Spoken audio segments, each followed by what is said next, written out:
Java programming language. Okay, so introduction to programming language. First of all, you're supposed to have what is Java. Okay, so as I have mentioned earlier, Java is nothing but it's a kind of programming language that supports a object oriented programming paradigm approach. Okay, it was introduced by Sun Microsystem. Now it is going to be ruled by Oracle. Okay, so it is actually a high level, robust, secured, object oriented programming language, and you have a dynamic features. It can be support a web application as well as a desktop application. Okay, so you'll be having a both approach. Okay, so that is why Java is used in a many application. It is secured. Okay, because it follows a object oriented programming language approach fully. That is 100 it's not kind of issues you'll be facing in a C++.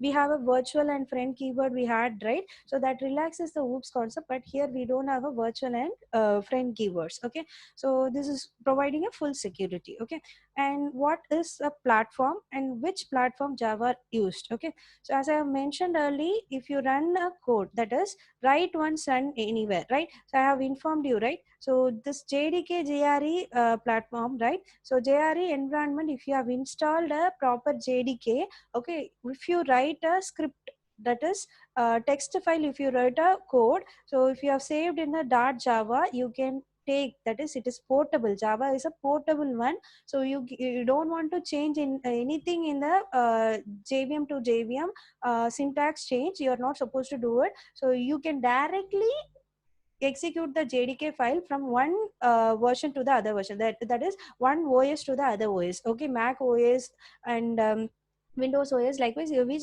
different OS you can directly use your .java file. Okay, so that is a major specialty of your Java. It's portable. Okay.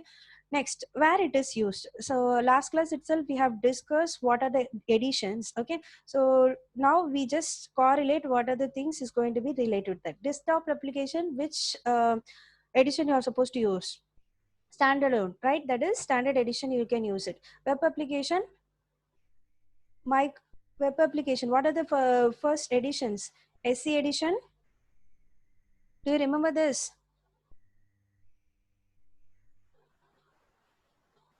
Enterprise edition. Yes, tell me. Standard edition, enterprises edition, micro edition, and FX edition. Okay, the same application you are going to be discussing now. Just a revise of it. Just mute our audio. Desktop application such as you will be having Adobe Reader, right? That is comes under a concept of standard edition. Okay, so web application you'll be having a which one? API. Okay, so application package interface, that is comes under the smart card also. Enterprises edition EE, and micro edition mobile. Okay, and embedded is also comes under the SC edition. Robotics is also comes under the SC edition. Okay, and some cases industry side you'll be having robotic gaming edition comes under the enterprises model also. Okay, so now we are going to discuss a simple Java code, how it is actually executed. These are the features of Java. It is object oriented, simple, secure, platform independent, robust, portable, architecture neutral, dynamic. Dynamic is nothing but it can support a web page application as well as a desktop application. Okay, interpreted, and this can be both interpreted and compiled. Okay, so next, high performance, multi-threading, distributed. These two concepts we'll discuss in detail in the upcoming sessions. Okay, multi-threaded and distribution. Okay, now the Java file, how it is actually loaded. Okay, this IDE I have given, right? This is maybe a JDK or Eclipse. You will get a two version. One is a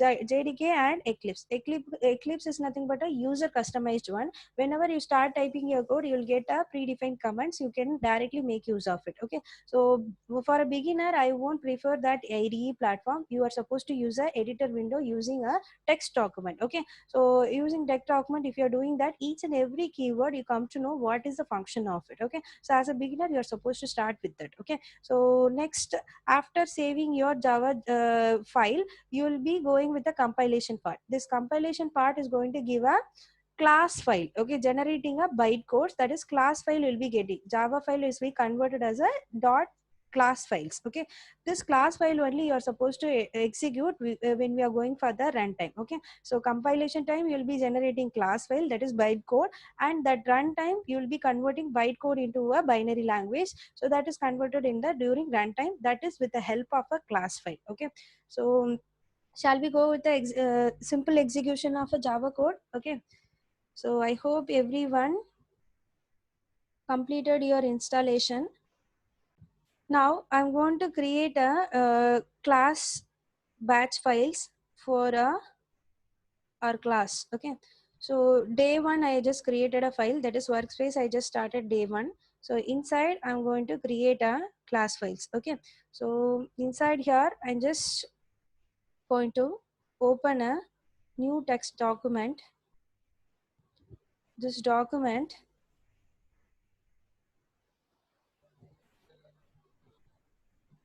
is going to be the empty one. Okay, so if you want to start a simple Java code, you're supposed to start from a class, right?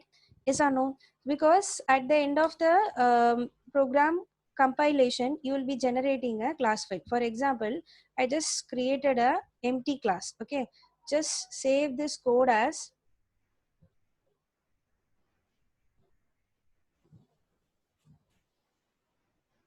T1. Okay, T1, or we'll take it as the same name as class name. This is one major question. Don't worry, this will discuss. lwd.java. Okay, so now I created a class lwd. I didn't do any main function operation and all. That's it. Okay, I just created the class file. 1 minute. Hello, 1 minute. mom.